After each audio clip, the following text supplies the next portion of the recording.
My mother-in-law pressed her palm flat against the church door and leaned close enough that I could feel her breath on my face. "You're not family anymore. You're not welcome at this funeral." I looked at my husband Daniel, desperate, begging him with my eyes to say something. He looked away. Then, behind us, tires crunched slowly over gravel. A black car pulled to the curb. A man in a dark wool suit stepped out carrying a leather briefcase and a sealed legal envelope. He adjusted his glasses and asked, loudly enough for everyone to hear, "Is Emily Carter here?" "My name is Emily Carter. I'm 34 years old, a public school librarian in a small, forgettable American town. I shelve books, help kids with reading projects, and eat lunch alone in the back office most days. It's not a glamorous life. What bothered me was never the quiet. What bothered me was the way my husband's family looked at me like I was something stuck to the bottom of their shoe. From the very first holiday dinner with Daniel's family, I could feel it. The way his mother Constance would scan me up and down when I walked through the door. The way his father Gerald would ask what I did for a living and then nod slowly, like I'd told him I collected aluminum cans. The way his sister Vanessa would smile with her lips but never with her eyes. They were proud of Vanessa. She had the degree, the career, the right clothes, the right laugh. I had a library card and a cardigan. But none of that mattered when I was with my father. My dad, Robert Carter, was a retired shop teacher with rough hands and a gentle heart. Every Sunday he would call me, and every Sunday he would say the same thing. "You're doing just fine, Emmy. Kindness isn't weakness. Don't let anyone tell you different." He was the only person who made me feel like being quiet was a strength, not a flaw. Then he died. A heart attack, sudden and total, on a Tuesday afternoon while he was watering his garden. Almost immediately, my in-laws began inserting themselves into the funeral arrangements. Constance was calling the church. Gerald was contacting the cemetery. Vanessa was choosing the flowers. For my father's funeral, a man they barely knew and never respected. I let it happen because I was drowning in grief, barely able to get out of bed, let alone argue over seating arrangements. But I want you to understand something about me. Despite how I appeared to them, weak, passive, invisible, I had something they never noticed. I had patience. I had awareness. And I had been paying attention for a very long time. The morning of the funeral, the sky was the color of wet cement. I drove to the church alone. The heater in my car barely worked. I carried a small bouquet of white daisies because my father always said daisies were honest flowers. Nothing fancy, nothing pretending to be something they're not. I walked up the church steps and the door opened.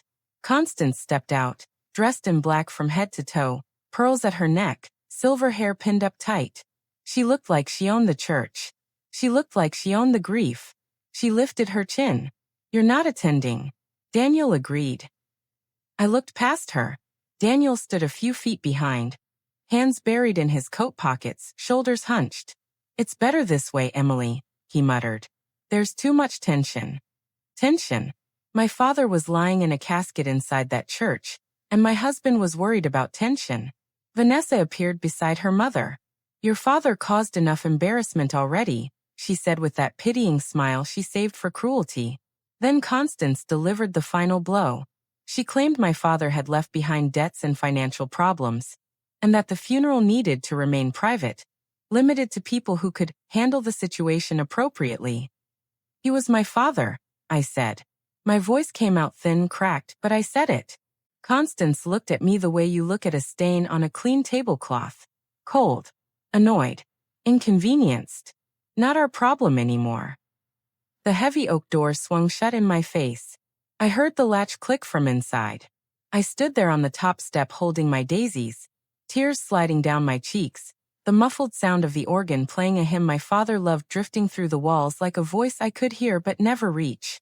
Then I heard the engine, low and smooth, pulling to a stop at the curb. The man in the dark suit stepped out.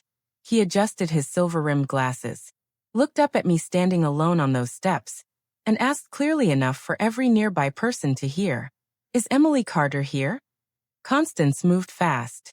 She pushed through the door and planted herself between me and the lawyer, her voice shifting instantly to warm, motherly concern. "Emily isn't emotionally stable right now. She's grieving terribly. Perhaps you could come back another time.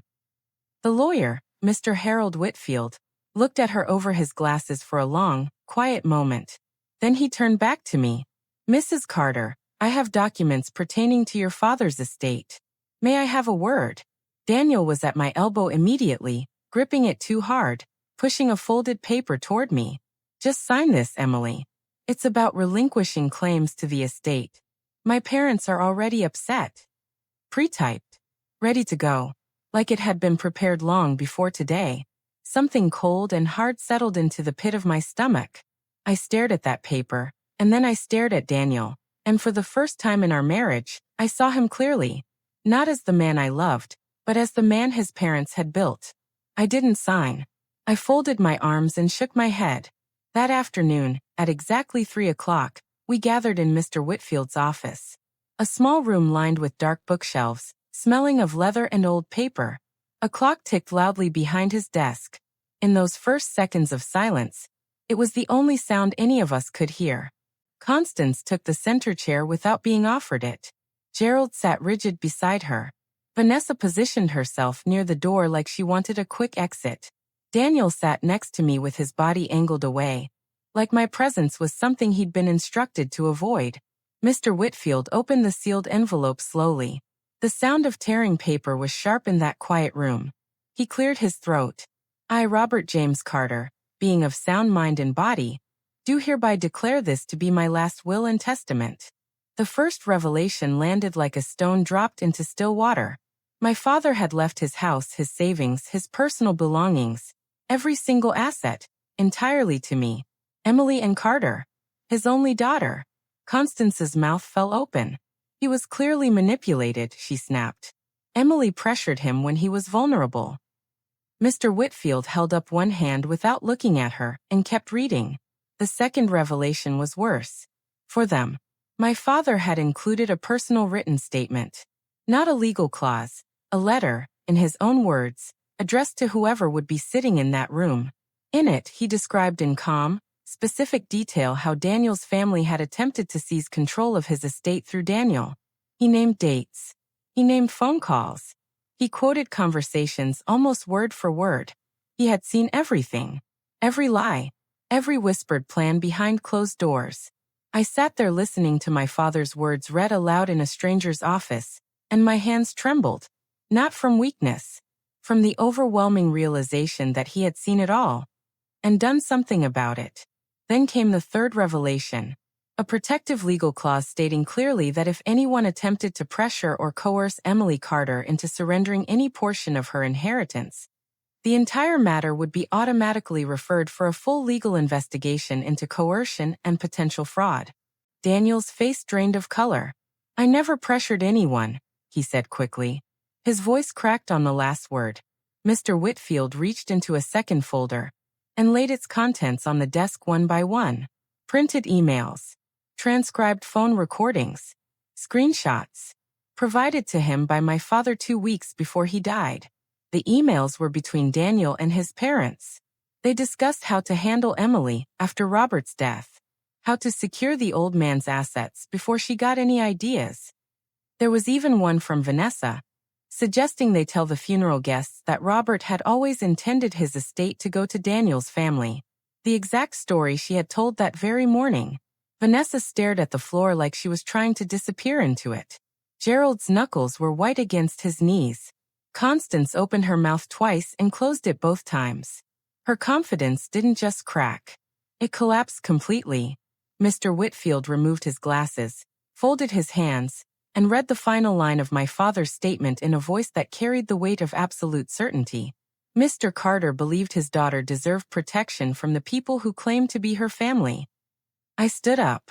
My chair scraped against the floor, and it sounded enormous in that silence.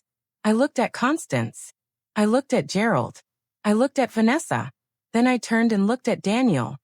The man who had looked away while his mother closed a church door in my face on the worst day of my life. My father knew exactly who you were, I said. And I walked out. That evening, I drove to my father's house. Small place on a quiet street, lined with oak trees older than anyone in town could remember. The porch light was on. He always left it on for me, whether or not he knew I was coming, because he wanted me to always know the door was open. I stepped inside and sat in his old recliner. His reading glasses were still on the side table. His coffee mug was still in the drying rack. The air smelled like him, pipe tobacco, wood shavings, lemon cleaner. I held his glasses in my hands, closed my eyes, and let myself cry. Not the helpless, humiliated tears I had cried on those church steps. These were different. These were grateful, because sitting there in his chair, I understood what his final gift truly was. Not the house, not the savings account, not even the legal documents or the evidence so carefully gathered. His final gift was protection. It was truth. It was the knowledge that even when I couldn't see my own strength, even when I believed peace meant silence and silence meant safety, my father had been quietly and carefully building a wall around me, brick by brick, document by document, word by careful word. They closed the door on me. They turned my husband against me. They lied to a church full of people about who I was and what I deserved. But the quiet man with the rough hands and the gentle heart made absolutely sure I would never be pushed aside again. Did this story hit home? Let me know by liking the video and sharing your thoughts in the comments. Click hype to help this story find others who felt the same way. Your support makes a huge difference, and I truly appreciate every single person who listens and shares their story here.